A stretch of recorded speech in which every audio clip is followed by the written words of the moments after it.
The map was already in his hands before he realized she had put it there on purpose. Aaron Ford stood in the doorway of the one-room schoolhouse at the edge of Calico Flats, New Mexico Territory, the year 1882, his broad shoulders nearly filling the frame, his wanted poster practically burning a hole through the pocket of his duster. The rain hammered the tin roof above him like 1,000 accusations. He had ridden through the dark for 6 hours to reach this crossing point, the one place on the Rio Salado where a man with $300 on his head could slip south without touching the main road, without passing through the checkpoint Marshal Elias Vance had set up outside of town. He had been told by a dying man in a dirty saloon that there was a trail, a secret trail, a way through the canyon that only somebody who had spent years walking this land would know. What he had not been told was that the woman who knew that trail had already drawn it out, folded it into a piece of oilskin, and left it wedged between the door frame and the jamb of this very schoolhouse, like she had known he was coming, like she had been waiting for him. Winifred Finley stood 10 feet away from him, a Winchester rifle resting easy across her forearms, not pointed at him yet, but close enough to the truth of a threat that Aaron did not move. She had dark brown hair pinned back in a schoolteacher's knot that was half undone from the wind, hazel eyes that caught the lamplight with unsettling precision, and an expression on her face that he could not read to save his life, and right now, his life very much needed saving. "You are Aaron Ford," she said. It was not a question. He considered lying. He was good at lying. He had lied to sheriffs, to judges, to a federal agent once in Tucson who had been absolutely certain he had his man. He looked at her steady eyes and decided, for the first time in several years, that lying would be a mistake. "Yes, ma'am," he said.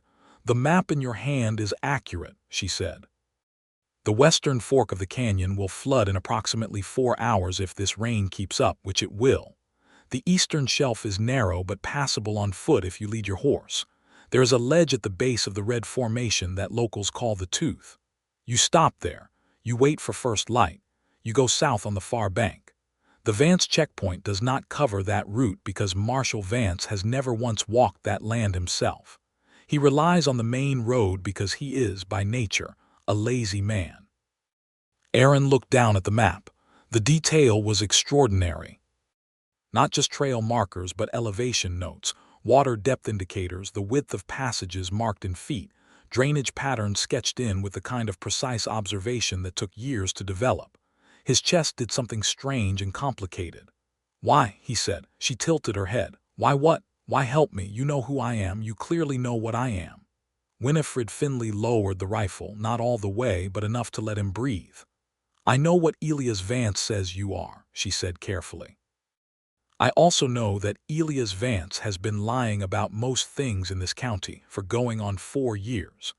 Now get inside before someone on the road sees the light coming through that open door." He stepped inside, and that was how it began.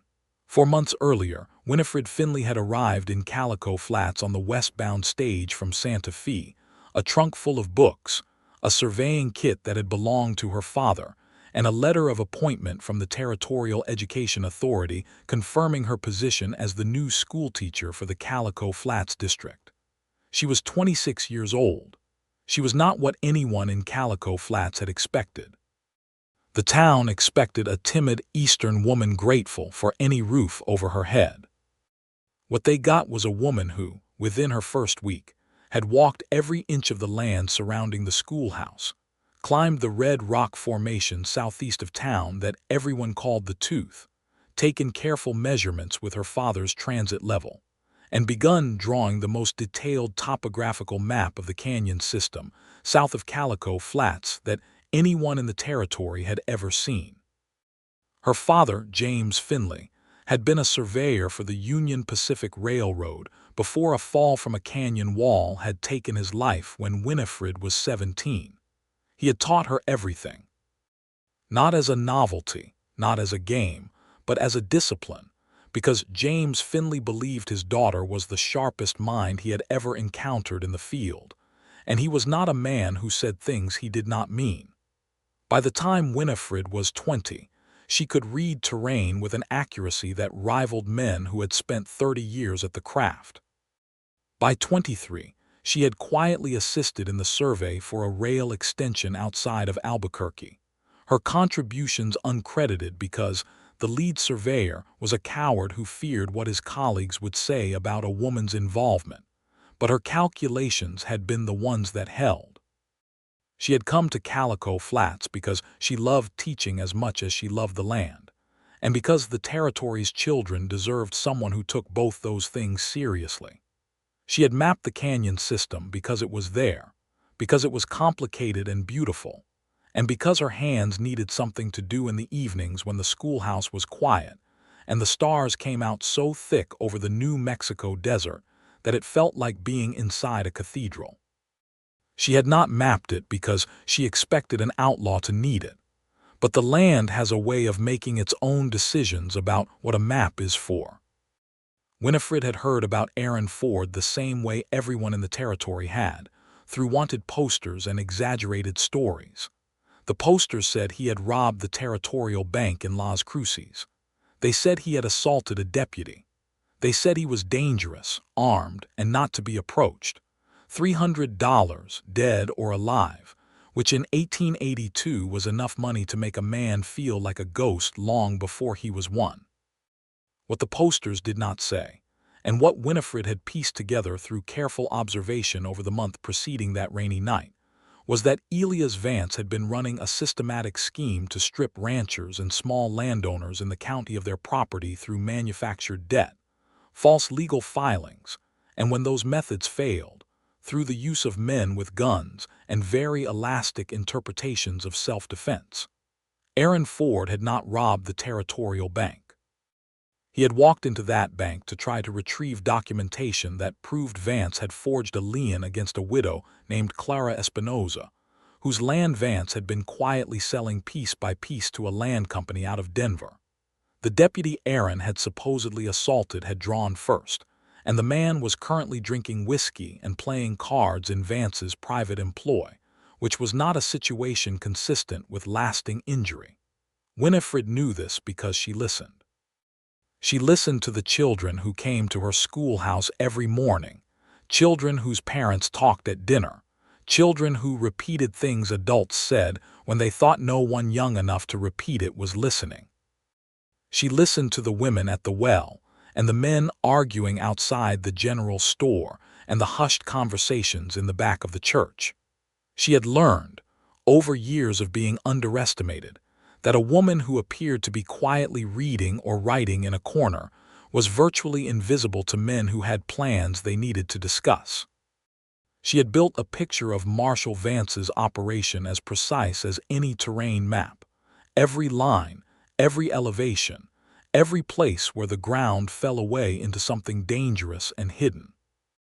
And when a rider had come through the territory 2 weeks before that rainy night, a man named Hector Ruiz who was passing south with a message for Aaron Ford, Winifred had recognized Hector from his occasional visits to the schoolhouse to drop off his nephew, and she had done something that surprised even herself.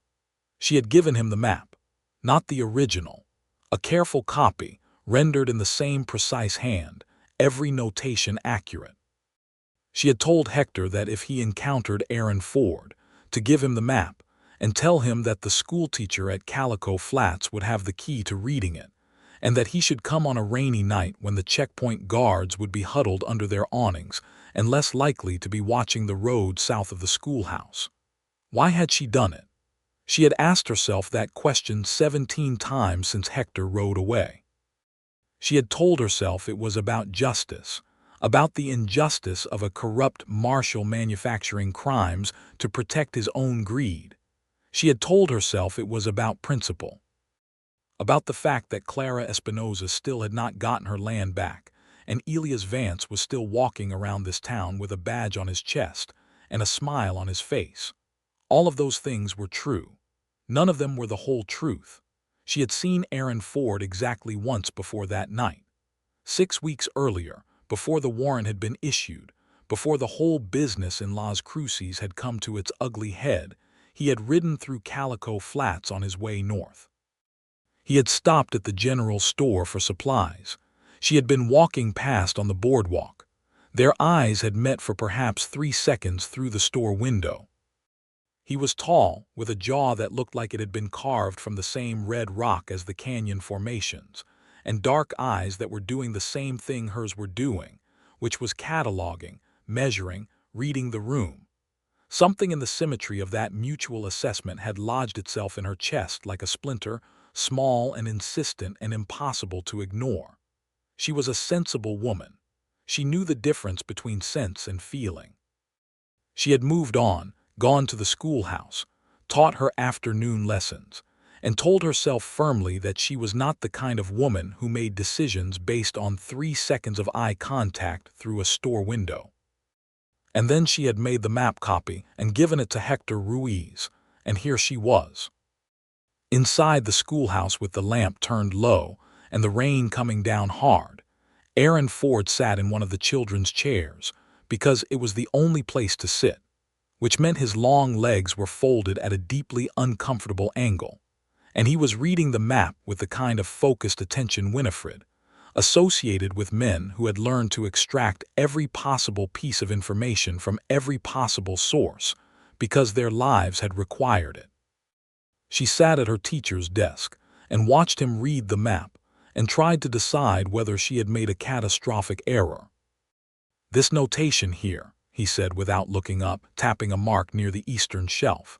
"What does this mean? The symbol. It means the rock surface is angled about 15 degrees toward the canyon wall," she said. "So your horse's hooves will want to slide outward. You keep him close to the wall, let him feel his way. He will be fine if you do not panic him." Aaron looked up. There was something in his expression that she had not expected and could not quite name. "You measured the angle of a rock shelf," he said. "I measure everything," she said, not as a boast but as a statement of fact. He held her gaze for a moment, and the unnamed thing in his expression deepened. "Who taught you to do this?" "My father," she said. "He was a surveyor, a good one, the best I ever knew." Aaron nodded slowly, looking back at the map. "The trail makes sense," he said. "I have tried to get through this canyon system twice, turned back both times because I did not know the flood patterns." He paused. "Both times I nearly lost my horse." "The canyon looks passable from the rim," she said. "It is not. The drainage from the northern plateau comes through the western fork in a surge pattern. Locals who have lived here their whole lives have died trying to cross it without knowing to read the sky 2 hours before the rain arrives." "And you read the sky?" "I read everything," she said again, and this time there was a little more warmth in it than she intended, and she saw the corner of his mouth move in a way that was not quite a smile but was in the same neighborhood. The rain intensified. Outside, the road was empty, everyone sensible indoors, the checkpoint guards 3 miles north under their oilskin awnings cursing their assignment. This was the window. This was why she had told Hector to send him on a rainy night. "You should rest a few hours," she said. "You have until about 2 in the morning, before the western fork starts to rise. After that you have the window until around 6, when first light gives the checkpoint riders reason to patrol south. You leave at 2, you take the eastern shelf, you reach the tooth by 4, you wait, you go south at first light. You will be in Chihuahua territory before Vance knows you used that route." Aaron set the map down on the desk. He looked at her with a directness that most men in this territory reserved for other men, the kind of level, serious look that acknowledged competence without condescension. She was not accustomed to that from anyone, and she felt it like sunlight on cold skin, sudden and startling. "What do you get out of this?" he said. "Nothing," she said. "Except that Elias Vance loses something he wants, which is you in a jail cell or in a box, and Clara Espinosa keeps what is hers. You know about Clara." "I know about everything that happens in this county," she said. "It is a professional habit." "That is a dangerous habit for a schoolteacher." "Probably," she agreed. "But I am more dangerous than I look, and Vance is too arrogant to have considered that yet." Something shifted in his face. He sat back, insofar as one could sit back in a child's chair, and studied her with an expression that was part calculation and part something warmer and more personal. "You took a real risk sending that map. he said. If Vance had intercepted Hector Ruiz. I calculated the risk, she said simply, and you decided it was acceptable. I decided you were worth it, she said, and then immediately regretted the phrasing because it was too personal and too honest, and she could see from the slight widening of his eyes that it had landed exactly the way it sounded. She picked up her pen and pretended to mark something in her lesson plan book. The lamplight flickered. The rain talked against the roof. Aaron Ford did not say anything for a long time, and when she finally looked up, he was still looking at her with that expression she did not have a name for, and she thought to herself with some degree of resigned clarity that she was absolutely going to fall in love with this outlaw, which was possibly the worst idea she had ever had in her life. He slept for a few hours on the floor behind her desk, using his duster as a blanket. She sat in her chair and worked by lamplight, correcting arithmetic exercises and trying not to think about the fact that there was a wanted man sleeping on her floor and that she had orchestrated the entire situation. She was not afraid of him. She examined that fact carefully, the way she examined rock formations, looking for the meaning in the structure. She was not afraid. He was large and clearly capable of violence in the way that the land itself was capable of violence, as a fact of nature rather than a moral failing. But he had not made a single move toward threat since he walked through her door. He had been, if anything, quiet and careful and oddly respectful in a way she had not expected. At 1:45 she woke him with a hand on his shoulder. He came awake instantly, no confusion, his hand moving toward his holster before his eyes fully opened. She had stepped back already, reading the reflex before it happened.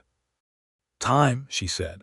He was on his feet in a motion that was all muscle and economy, rolling the duster over his shoulders, checking the horse he had tied in the small linta behind the schoolhouse. She walked him to the edge of the schoolhouse yard, lamp in hand, and pointed south into the dark. The trail starts at the dead cottonwood, she said. 300 yards due south. You will see the gap in the rock. Stay east. Count your steps on the shelf. It is 43 feet across. The tooth is the formation that looks like a broken molar. You cannot miss it. He took the map, already memorized, and tucked it into his coat. He stood in front of her in the rain, water running off the brim of his hat, and the look on his face was the same complicated, unnamed thing, except now there was something urgent underneath it, like he was making a decision. Your name, he said. Winifred Finley, she said. I am going to come back, he said. You should not, she said. I know, he said. I am going to anyway. He turned and walked south into the dark, leading his horse by the reins, and she stood at the edge of the schoolhouse yard in the rain until she could no longer see him, and then she stood a little while longer. He came back 6 weeks later. She had known he would. She had not known what to do with that knowledge, so she had continued teaching her classes and mapping the terrain and watching Elias Vance with the careful attention of someone who was building a case, which she was. He appeared at her door on a Saturday morning, no rain this time, the sky the clear hard blue of a New Mexico autumn, and he had a different horse and a clean shirt, and he had shaved. He held his hat in his hands and he looked, for a man who robbed banks for justice's sake, surprisingly nervous.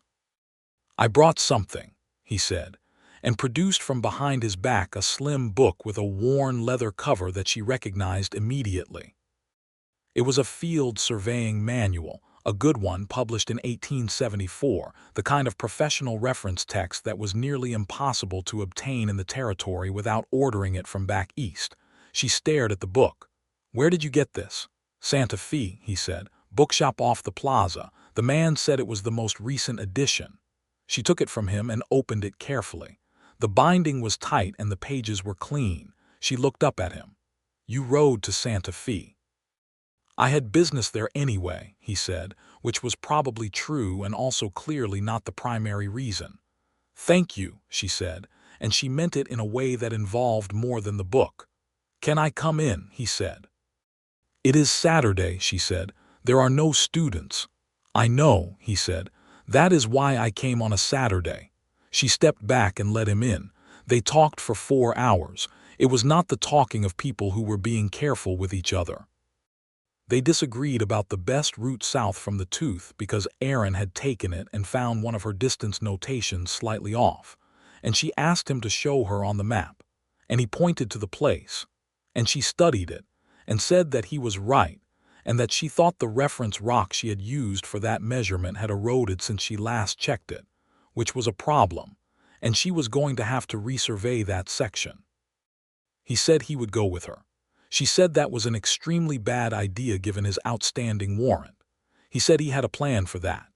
The plan, it turned out, was not yet fully formed, but he explained the broader situation to her with a candor that she found both gratifying and alarming. He had in Chihuahua made contact with a lawyer in El Paso named Thomas Whitfield who was willing to take the case against Vance if Aaron could deliver documentary evidence of the land fraud. The problem was that the documentation was in the county records office in Calico Flats, which was inside the jurisdiction of the man whose crimes were being documented. "I need the original filings," Aaron said. "The deed transfers and the lien documents. Clara Espinoza needs the originals or certified copies to challenge the transfers in court. Whitfield says anything less will not survive Vance's counterarguments." Winifred was quiet for a moment, thinking. Outside, the autumn light made the red rock formations glow like banked coals. She could hear her neighbor's horses in the distance and the sound of someone hammering something on the far side of town. "I have a relationship with the county clerk," she said. "A professional relationship. Agnes Morales has been having her youngest daughter in my class. Agnes is a careful woman who does not love her employer but loves her job and is afraid of both. She will not give me the documents voluntarily." "What if she did not know she was giving them to you?" Aaron said. Winifred looked at him. "Explain," he explained.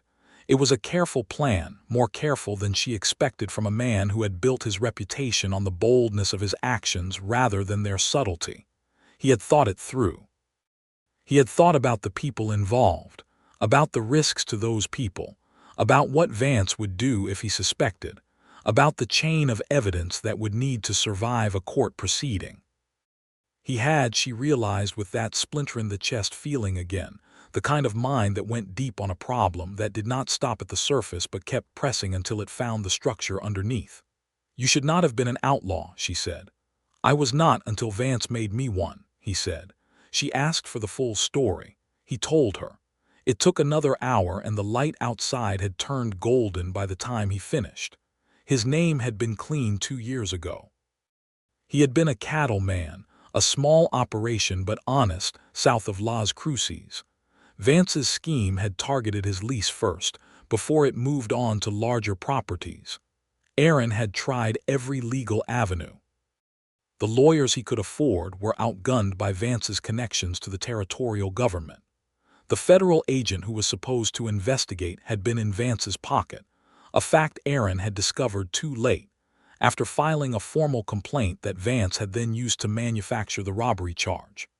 The actual robbery, such as it was, had been Aaron trying to physically retrieve documents from the bank that Vance had deposited there to keep them out of anyone else's hands. The teller had screamed. The deputy had drawn. Aaron had disarmed the deputy without serious injury and ridden out before anyone could get organized, and by the time the story reached the territory's newspapers it had become something much larger and darker than the truth. "The deputy," Winifred said. "Rourke, big man, red mustache. That is him. He drinks at the saloon every Friday night," she said. "He talks when he drinks. I have heard him describe the incident 3 different ways, each one slightly different, which is what happens when a man is telling a constructed story rather than the truth. He forgets which version he has used with which audience." Aaron stared at her. "You have been collecting testimony." "I have been listening," she corrected. "I do not have testimony, I have notes, but notes can become testimony with the right circumstances and the right lawyer." He was quiet for a long moment, and when he spoke his voice had something in it that she would spend a long time afterward trying to accurately describe. It was not simply admiration, though that was there. It was more like the feeling of finding solid ground when you had been expecting to keep falling. "Winifred," he said. "Do not thank me yet," she said briskly. "We have a great deal of work to do, and you are still a wanted man, and I am still a schoolteacher with a professional reputation to consider." Now the county clerk's office. Walk me through the plan again. The plan they settled on was this. The county record's office kept its deed and lien files in a back room accessible through the main office, and also, crucially, through a connecting door to the assay office next door, which had an exterior entrance on the alley behind the building. The assay office was currently untenanted because the assayer had retired to Albuquerque in the spring, and the territory had not yet appointed a replacement. The connecting door between the offices had a lock that the clerk's office and the assay office shared, meaning it was keyed to a specific lock that Agnes Morales kept on her ring. Winifred, who had tutored Agnes Morales's daughter Petra in reading after hours 3 times a week for the past 2 months, had occasion to visit Agnes at the records office regularly. She knew the layout of the office with the same detailed precision she knew the canyon terrain. She knew where Agnes kept her key ring when she was working at her desk, on a hook beside the back window. She knew that Agnes took her noon meal at the restaurant across the street every day except Wednesday, when she brought food from home and ate at her desk. She knew that on Tuesday afternoons, Agnes sent her junior clerk, a boy named Henry Watkins, to the telegraph office to collect any incoming messages for county business. "Tuesday at noon," Winifred said. "Agnes is at the restaurant. Henry is at the telegraph office. The front door of the records office will be locked but not bolted, because Agnes leaves it that way when she goes to lunch in case someone needs to slide papers under the door. The window on the east side of the building has a broken latch that Agnes has been meaning to report to the maintenance office for 6 weeks and has not gotten around to." Aaron looked at her with an expression that was equal parts impressed and alarmed. "How do you know about the window latch?" "I noticed it when I was there to pick up Petra's enrollment papers in September," she said. "I notice things. It is a habit." "You are the most dangerous schoolteacher I have ever encountered," he said, and the warmth in his voice made the words something different from an observation. "I am the only schoolteacher you have encountered in this context," she said. "True," he said, "but I believe the statement still holds." He left before dark, riding south out of town on a road that avoided the checkpoint, and she stood in the doorway of the schoolhouse watching him go with a feeling in her chest that she had stopped trying to identify rationally. Whatever it was complicated and warm and slightly alarming, like a fire that had started in a room she did not usually let people into. Tuesday came. Winifred taught her morning lessons with her usual thoroughness, setting her students arithmetic problems that would occupy them for a solid hour, then dismissed them at noon as always. She walked to the hardware store to purchase a small item she needed for a classroom demonstration, because she needed to be seen in town at noon doing something ordinary. She spoke to Harold Penn behind the counter about the quality of the new pencils he had in stock. She walked back to the schoolhouse, changed into a plain dark dress, and went out the back. Aaron was in the alley behind the assay office at 12:15. He had a face she did not recognize under a wide hat, which was to say he looked different in daylight in a town he was wanted in, and the difference was visible tension in his shoulders and a kind of coiled readiness that she recognized as a man prepared for things to go wrong. She was, she discovered, completely calm. This surprised her. The window latch gave way as she had expected. Aaron was through the window and into the assay office in under a minute. The connecting door opened from the assay side with the key she had made a wax impression of 3 weeks earlier and given to a locksmith in Albuquerque through an intermediary, specifically for this purpose. She had planned this with the same methodical care she brought to a survey job, and the plan held. Aaron was inside for 9 minutes. Winifred stood at the end of the alley and watched the street. No one came. When he climbed back out the window, he had a leather folder under his arm and the expression of a man who had found exactly what he was looking for. They did not speak until they were back inside the schoolhouse with the door closed. He spread the documents on her desk. She read them carefully, her trained eye moving through the notations, the dates, the signatures and countersignatures. The forgeries were clever but not perfect. She could see 3 places where the handwriting shifted in a way that suggested a different hand imitating the first, and 1 place where the date on a lien filing was inconsistent with the recording date stamp, which would have been difficult to fake without access to the stamping equipment itself. "This will hold," she said.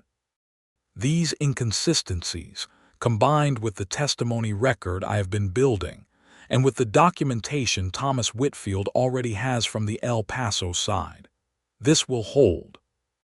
Aaron sat across from her, watching her read, and the expression on his face in that moment was the one she would remember longest. It was not the gratitude she might have expected. It was not relief, though that was there too. It was something that looked from the outside like a man recognizing something he had not known he was missing. She looked up from the documents. "What?" she said. "Nothing," he said. "I was watching you work." "Is that a problem?" "No," he said. "The opposite of a problem." She looked back at the documents because looking at him in that moment felt like looking directly at something bright. "I will copy these tonight," she said. "The originals go south with you." "Whitfield needs the originals. I keep the copies as backup in case something happens on the road. Something could happen to you if Vance figures out who took them." "He will not figure it out before Whitfield files the injunction," she said. "I have calculated the timeline. By the time anyone notices the documents are missing, Whitfield will have already approached the federal circuit court, which removes it from Vance's jurisdiction entirely. Vance will be scrambling to protect himself. He will not have time to be chasing schoolteachers." "Winifred," he said, and his voice was low and serious in a way that made her look up. "You are not as invisible as you think you are." "No," she said. "I am the only person in this town who has been systematically investigating Elias Vance for 4 months. If he looks hard enough, he will find the thread eventually. That is why the timing matters." He held her gaze. "And if it goes wrong, then we deal with that when it arrives," she said. "I am not going to stop because something might go wrong. Things that matter always might go wrong. That is not a reason to stop." He looked at her for a long moment with that deep, steady attention. "You are the bravest person I know," he said. "You are an outlaw," she said. "Your sample is skewed," he laughed. It was a real laugh, sudden and unguarded, and it did something to the architecture of her chest that she was going to have to spend some time thinking about later. They spent the evening making the copies. She wrote and he organized, sorting the documents by date and cross-referencing them against the record she had built in her notes. It was quiet, focused work, and it was also one of the best evenings she could remember in recent years. They moved easily around each other in the small space. He handed her things before she asked for them, reading the sequence of her work. She told him what the inconsistencies meant legally, and he understood quickly, asking sharp questions that showed he grasped the structure of the argument. Around 9 at night, she made coffee on the small iron stove in the corner, and they sat on opposite sides of the desk with their cups and the lamplight between them, and she thought that this was the strangest and most comfortable situation she had been in for a long time. "Where are you from originally?" she asked. "Tennessee," he said. "Came west when I was 22, thought I would find something out here." "Did you?" He looked at her across the desk. "Working on it," he said. She was 26, he was 30, the age was right. The situation was absolutely not right. He was a wanted man with an outstanding warrant who was about to cross into Mexico with stolen documents in the hope that a lawyer in El Paso could use them to dismantle a corrupt marshal's operation and clear his name. The likelihood of all of that going smoothly was something she could estimate but not guarantee, which was the same as most things worth attempting. "When this is resolved," she said carefully, "what do you intend to do?" "When it is resolved," he said just as carefully, "I intend to come back here and ask you something important." She picked up her coffee cup. "That is a substantial thing to say." "It is," he said. "I mean it substantially." She drank her coffee and did not say anything for a moment because there were several things she could say and she was trying to select the right one, the honest one, the one that was both true and fair. "I want the name to be clear first," she said. "I do not mean that as a condition on my feelings. I mean it as a condition on the circumstances. A man with a warrant cannot make promises he can keep." "That is a practical position," he said. "I am a practical woman." "You are a practical woman who made a copy of a secret trail and sent it to a wanted man she had seen once through a store window," he said. She had no answer for that because it was accurate and the accuracy of it was uncomfortable. "Go south," she said. "Give the documents to Whitfield. Let the process work. Come back when you can do it without looking over your shoulder. And if I come back, you will be here." "I will be here," she said. "I have a contract with the Territorial Education Authority through June." "That is not exactly a declaration of undying devotion. It is a declaration of reliable geography," she said, "which for a man in your situation is considerably more useful." He left before midnight with the original documents in a sealed oilskin packet, the same kind she had used for his first map. She stood at the edge of the schoolhouse yard and watched him ride south, and this time she did not stay after she could no longer see him, because this time she needed to get back inside and burn the notes she no longer needed and arrange her face and her thoughts before morning. The weeks that followed were tense in a way that Winifred experienced primarily as heightened alertness. She taught her classes. She mapped the terrain.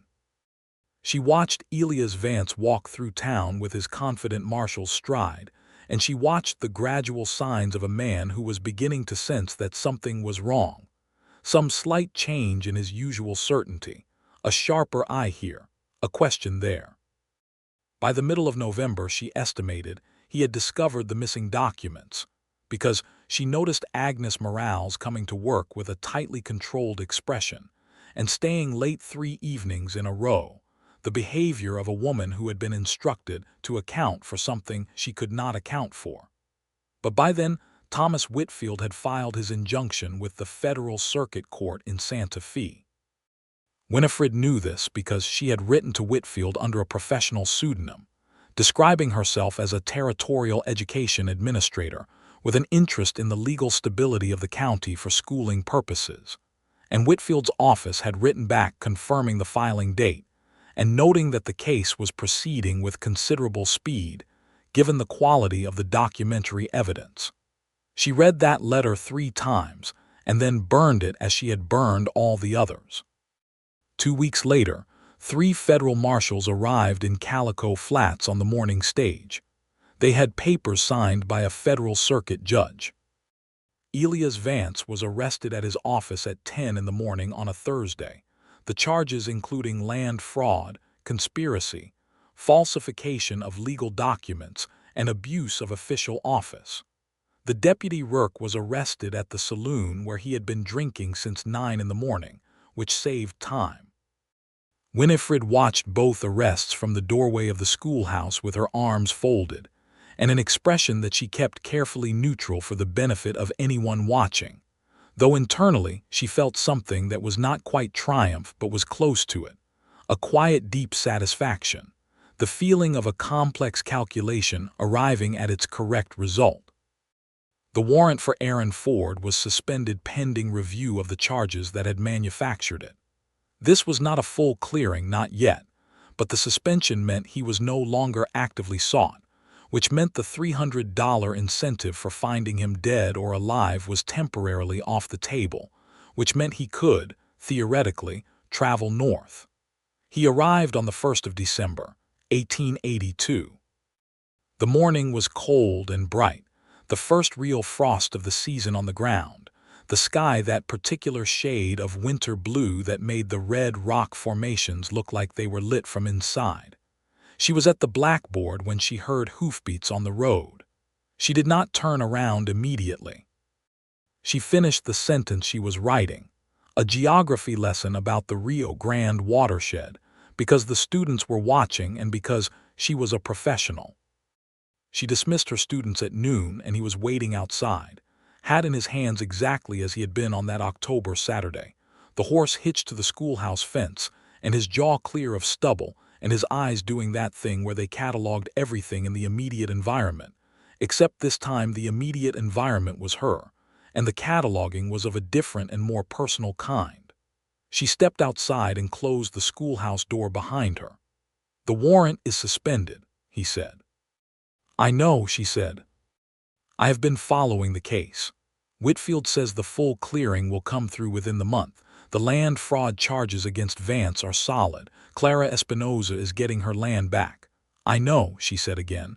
"Whitfield's office is very reliable about correspondence." He looked at her with that deep, steady attention. "You wrote to Whitfield. Under a pseudonym, yes." "Of course you did." He took a breath. The cold air made it visible. "I said I would come back and ask you something important." "You did say that," she agreed. "Winifred." He held her gaze with the directness she had come to think of as essentially his, the same way the canyon system was essentially the canyon system. This was simply how he was made. "I have been a free man on paper before, and I will be one again shortly, and I have thought about very little else in the past 3 months except coming back here and asking you whether there is any version of a future in which you would consider spending it with a man who is still working on being the person he intends to be." The frost on the ground caught the noon light and made small sparks of it. Somewhere in town, a bell was ringing. She looked at him and thought about everything she knew about him, which was considerable because she made it her business to know things. She thought about the way he had handled the documents in her schoolhouse, careful and organized. She thought about the way he had laughed when she told him his sample was skewed. She thought about a man who had ridden to Santa Fe to buy her a survey manual. "I'm not a woman who does things by halves," she said. "If the answer is yes, it is a full and complete yes. It means you are staying in Calico Flats, or somewhere nearby, in a settled capacity.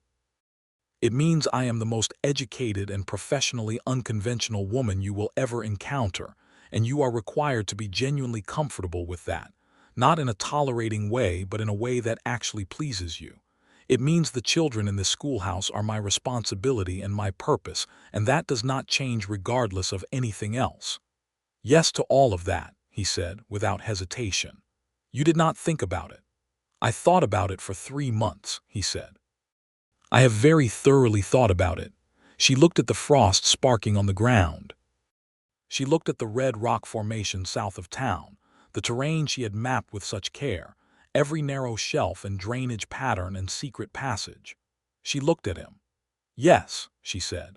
He crossed the distance between them in 2 strides and took her face in both his hands and kissed her the way a man kisses a woman when he has been thinking about kissing her for 3 months, which is to say thoroughly and with great conviction.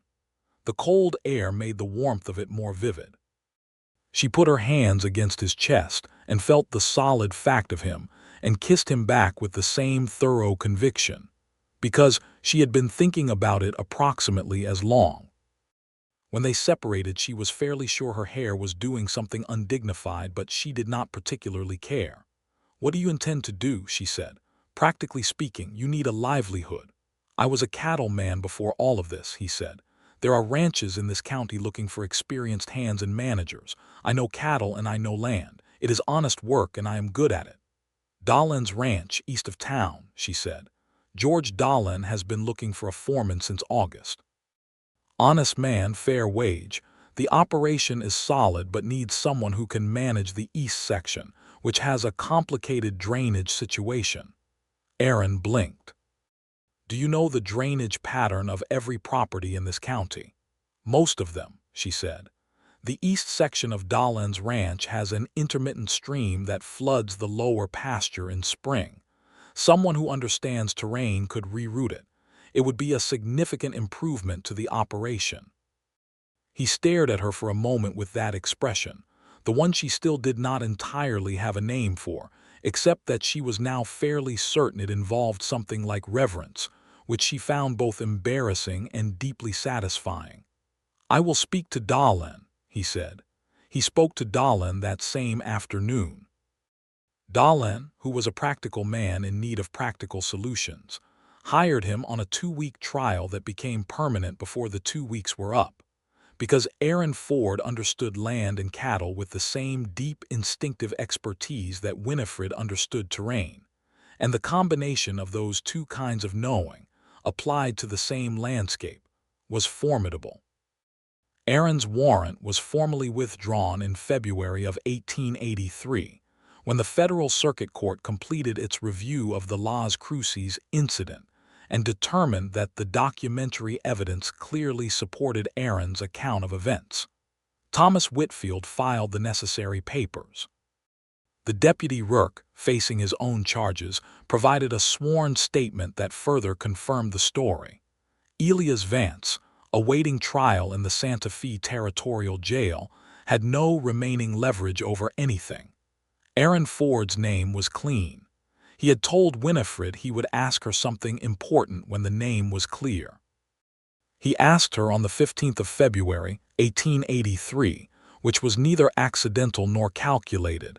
It was simply the day the papers arrived from Santa Fe, and he rode to the schoolhouse in the afternoon light with the legal documents in his hand and a different question on his mind. She was erasing the blackboard when he came in. She turned around. She saw the papers in his hand and the expression on his face, and she knew what both meant.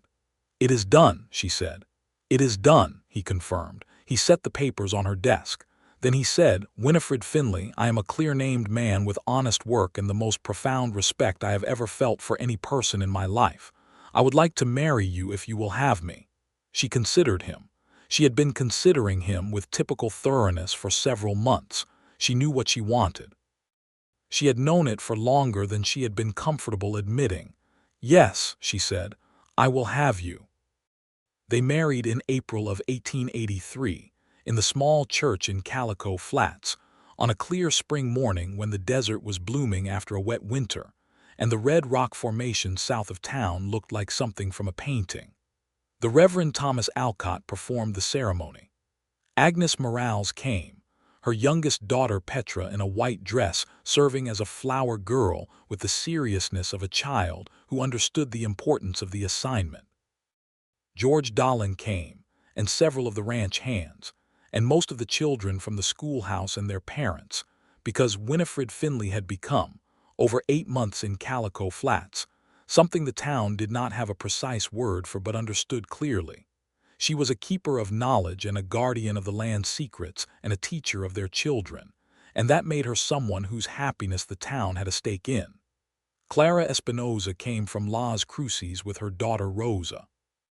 She embraced Aaron at the door of the church with the warmth of a woman who understood what his actions had cost him and what they had returned to her. She embraced Winifred afterward and said something in Spanish that Winifred was just beginning to be able to follow, something about women who make maps of the hidden paths, and Winifred understood it well enough to know it was the most generous thing anyone had said to her in years.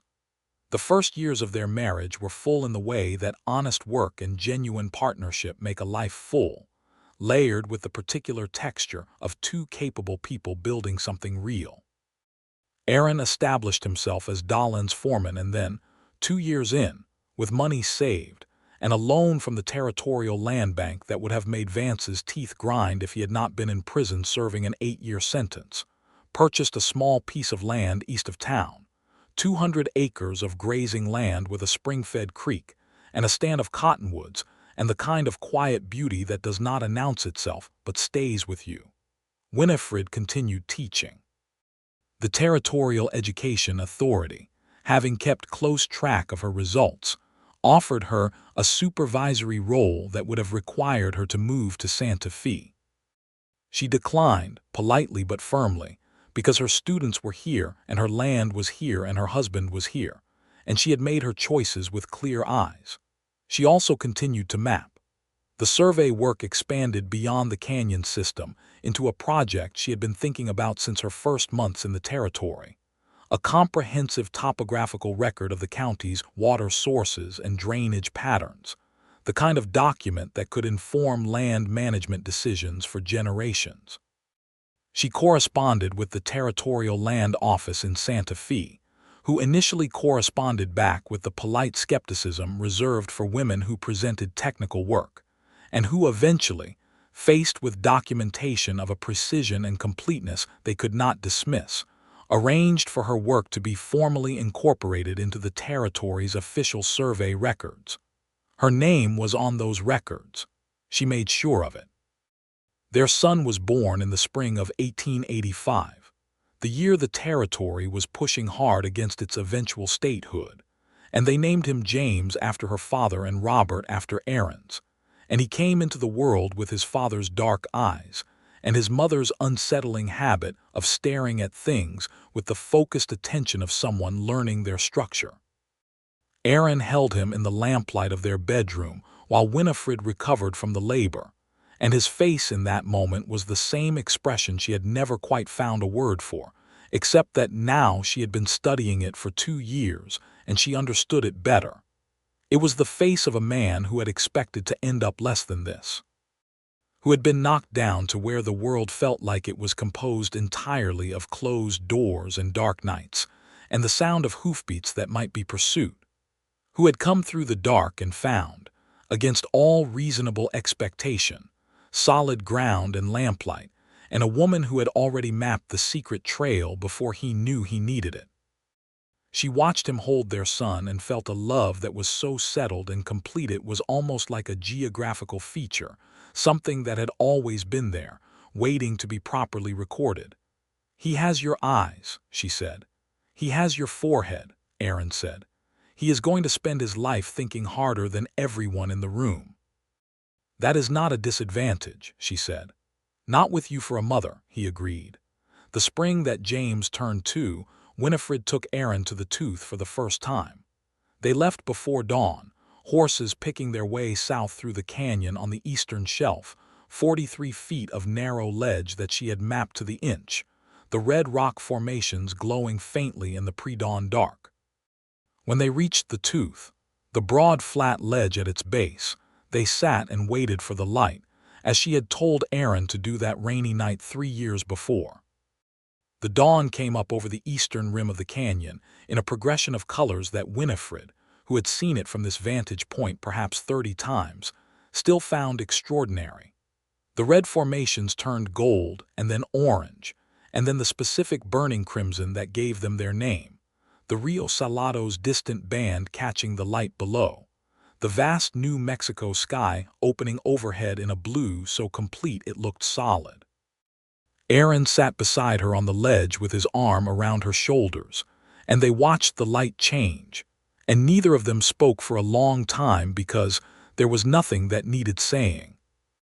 The terrain told its own story as terrain always did, and they were both people who knew how to read it. "This is where you sent me," he said finally. "Wait here, go south at first light." "Yes," she said, "and you had never met me. I was a wanted man on a poster." "I had seen you through a store window," she said, "once. And you trusted your map to tell me this was safe." She leaned into his shoulder. The warmth of him was as familiar as the land by now, part of the landscape she moved through every day. "I trusted my own work," she said. "The map was accurate. You followed it correctly. That is how it is supposed to go." He pressed his lips to the top of her head. "You saved my life twice," he said. "Once with the trail and once with the documents." "You saved Clara Espinosa's land," she said, "and established, incidentally, that a woman can be the best surveyor in the territory, and it is the survey work that matters, not the gender of the person holding the transit level." "I did not specifically intend that second one," he said. "No," she said, "but it happened anyway."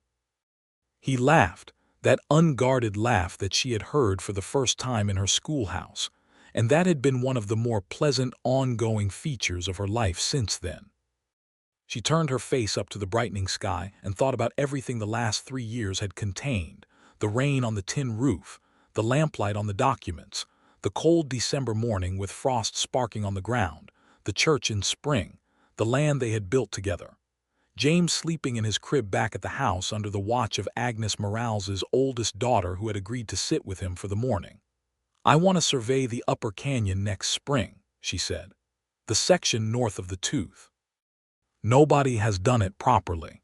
The elevation changes are significant, and there is a water source up there that feeds 3 separate drainage systems." If I can document it accurately, it could change how the county manages the northern grazing land for the next 50 years. I will go with you, he said.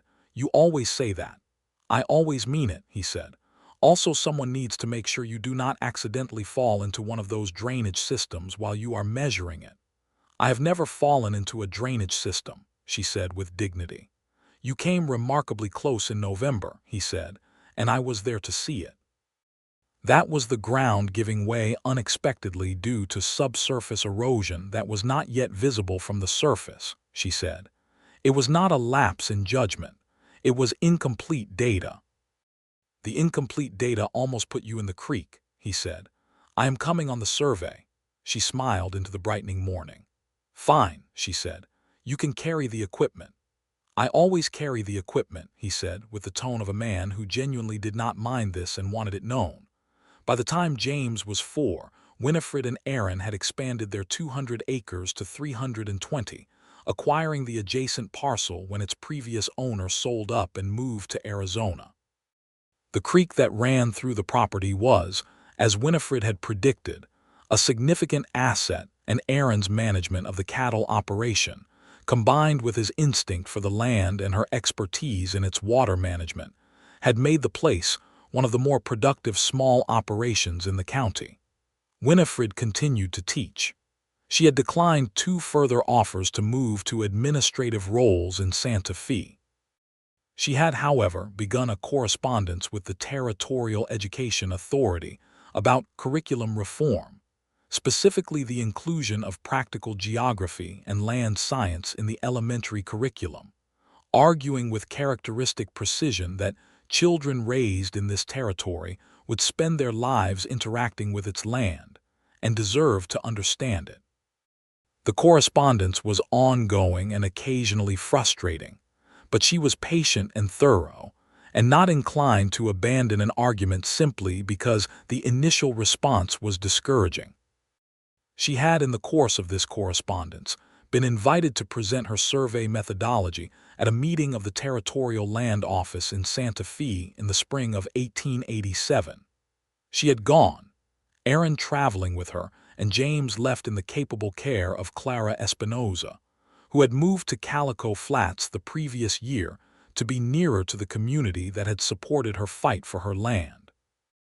Winifred had presented her methodology to a room of 23 men, most of them older and initially skeptical, and had demonstrated, through the precision and thoroughness of her documented work, that she understood the territory's terrain with a depth and accuracy that exceeded the official surveys then on record. The meeting had gone long. Afterward, 3 of the land office officials had asked to purchase copies of her county survey document for inclusion in the territorial records.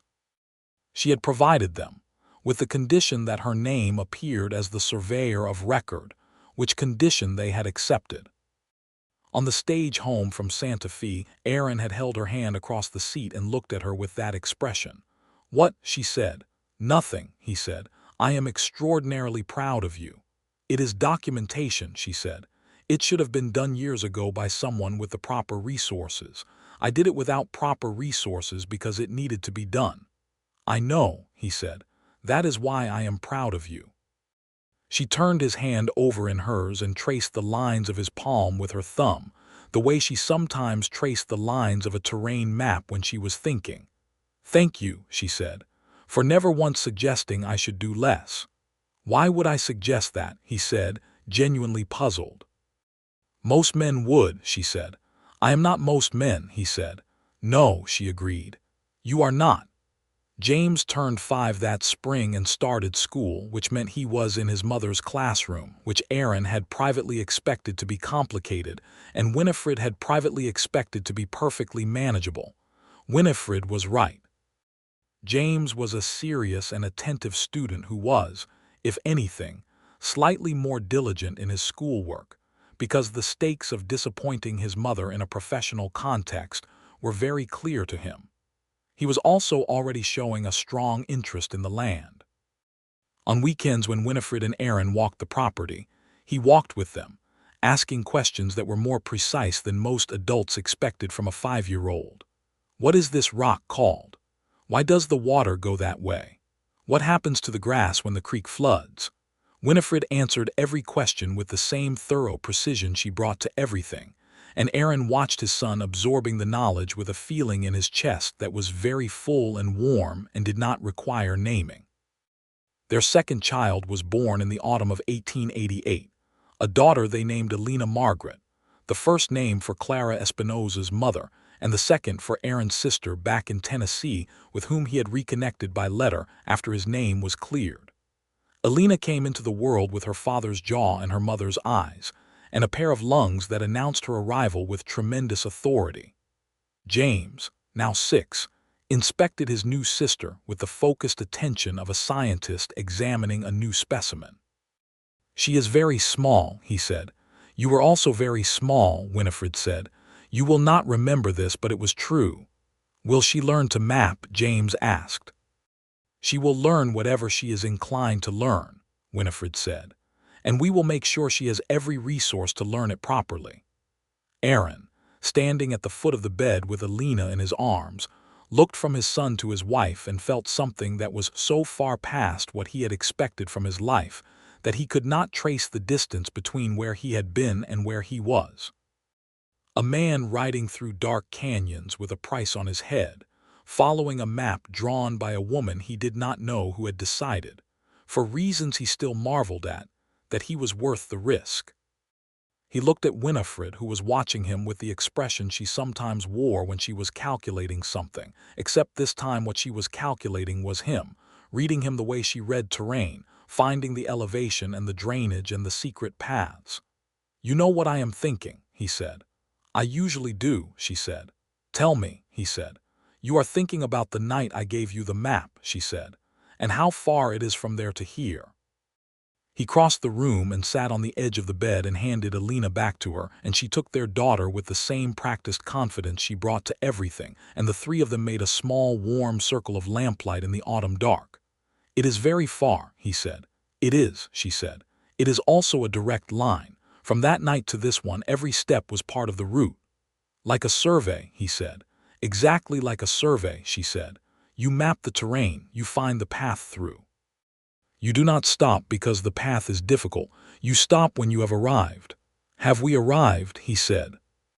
She looked at their daughter sleeping against her shoulder, at their son already at the window, examining the autumn stars with the focused attention of someone who intended to understand them.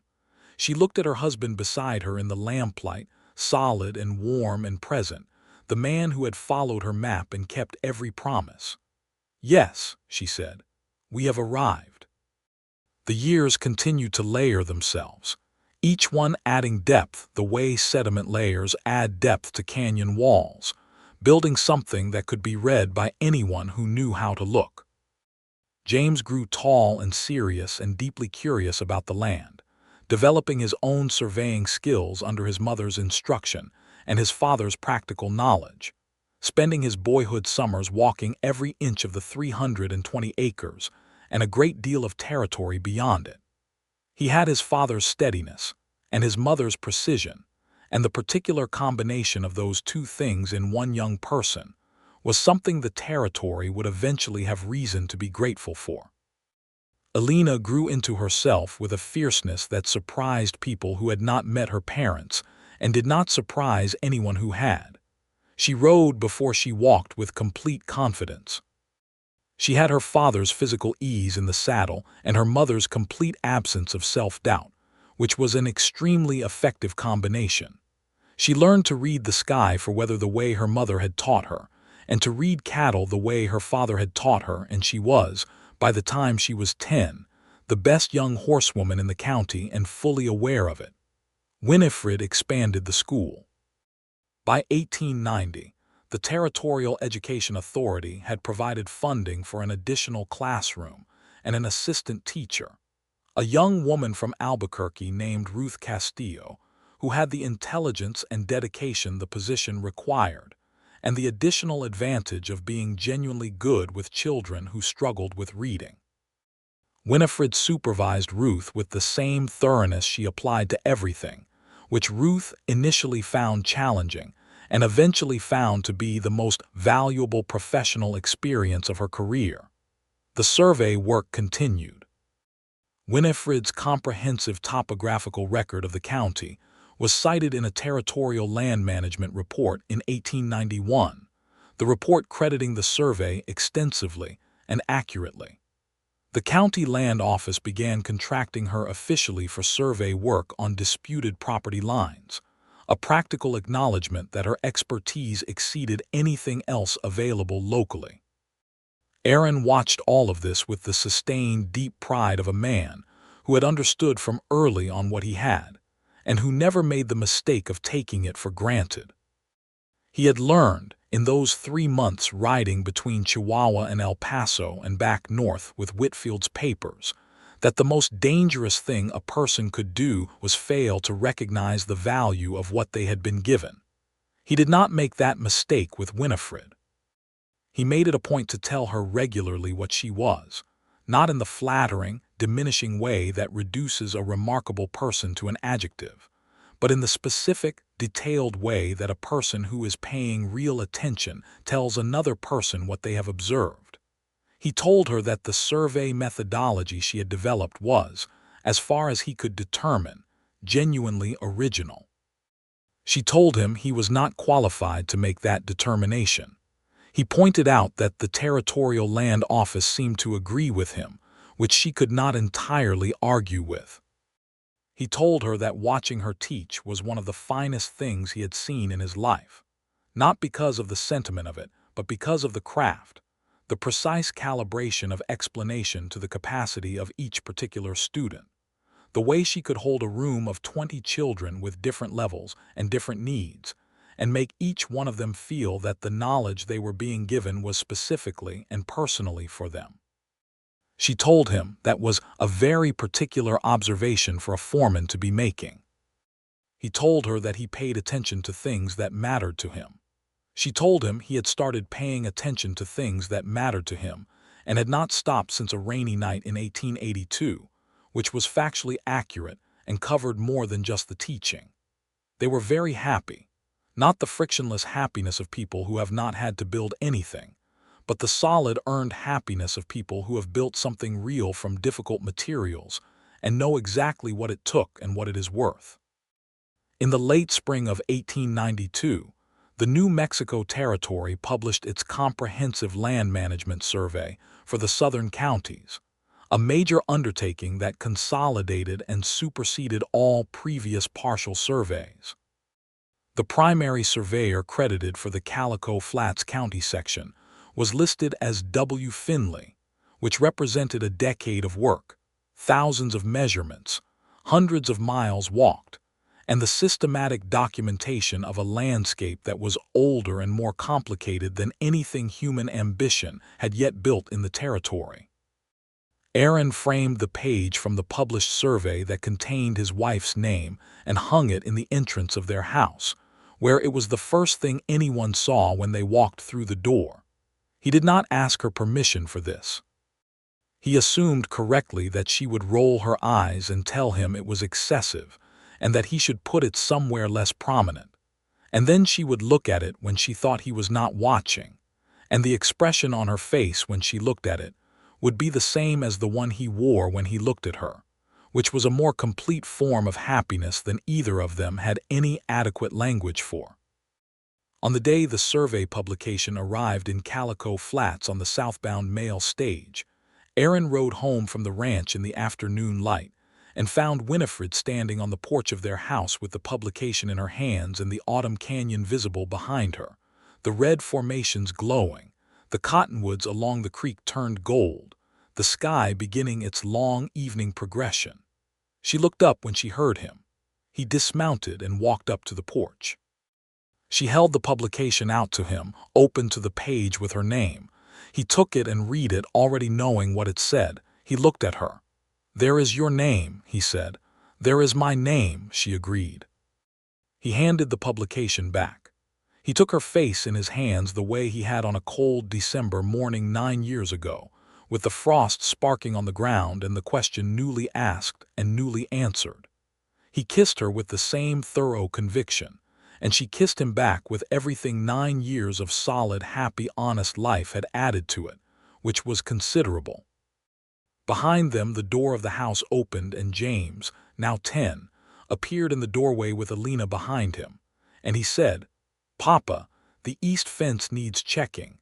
There is a section that looks like it is going soft, and also Mama's name is in the government survey book, did you know?" All of this at the speed of a 10-year-old who has several important things to communicate simultaneously. "I know," Aaron said, stepping back from Winifred with his arms still around her shoulders. "Both things." "Is the fence more important or the survey?" James asked, which was a genuine question asked with genuine scientific interest in the prioritization. "The fence will still be soft tomorrow," Winifred said. "Survey publication happens once." "So we celebrate first," James said, apparently satisfied with this logical ordering. "We celebrate first," Aaron confirmed. Alina, who had been listening from behind her brother, pushed past him onto the porch and wrapped her arms around her mother's waist. At 4 years old, she was already the most definitive person in the room in any given situation. "Mama's name is in the book," she said. "It is," Winifred said, hugging her back. "Because Mama mapped everything," Alina said. "Because Mama mapped everything," Aaron agreed. They ate dinner that evening on the porch, all 4 of them, because the evening was warm enough and the light was good, and there was no reason not to. The canyon was dark and quiet by the time they finished, the stars coming out over the territory in the same thick abundance that had been there since before any of them were born and would be there long after, the ancient light falling on the red rock formations and the creek and the 320 acres that were theirs, properly and legally and in full, a fact documented in the county record's office by a clerk who was not Agnes Morales's successor by accident. The children went to bed. Aaron and Winifred sat on the porch in the dark with coffee, the way they often did when the evening was good. The survey publication was inside on the table.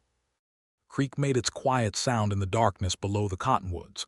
"What are you thinking about?" he said. "The upper canyon," she said. "There is a section I have been wanting to resurvey. The water table data is old and the spring patterns may have shifted." "Of course," he said. "And also," she said, "I am thinking that it is a very long way from that rainy night to this porch." "We established that in 1888, he said. "We did," she said. "I am restating it. It bears restating. Some things do." He reached out and took her hand in the dark. Her hand was familiar in his, the particular shape of it, the calluses from the survey instruments and the chalk from the blackboard and the pen from her endless correspondence and notes and records. The hand of a woman who worked constantly and well. "Winifred," he said. "What?" she said. "Thank you for the map," he said. She was quiet for a moment. The creek talked in the dark. The stars held their old positions overhead, steady and reliable as the best kind of reckoning. "Thank you for following it," she said. They sat on the porch until the coffee was cold, and the night was fully settled around them. The canyon sleeping, the land breathing in its slow geological way, all its secret trails and hidden passages, and mapped and unmapped complexities present in the dark, known by at least one person who had loved them well enough to record them for anyone who needed to find their way through. Inside the house, their children slept, dreaming whatever children dream who have been raised on the knowledge that the land has its own logic and its own beauty, and that the path through any difficult terrain can be found by someone patient and skilled enough to map it. Outside, the canyon stretched south in the dark, the tooth formation standing at its base in the same position it had occupied since long before anyone named it, the eastern shelf 43 feet across and passable if you kept your nerve and trusted the measurement. The rainy night was 10 years behind them. The future was as open as the territory itself, vast and complicated and genuinely beautiful, full of terrain that had not yet been walked and water sources that had not yet been documented, and problems that had not yet been solved by the particular combination of intelligence and steadiness and love that they had built between them. Aaron, Ford, and Winifred Finley sat in the dark on the porch of the home they had built and held each other's hands, and let the night be what it was, complete and quiet and warm with everything they had found in each other. The outlaw who had needed a safe crossing, and the teacher who had already mapped the way.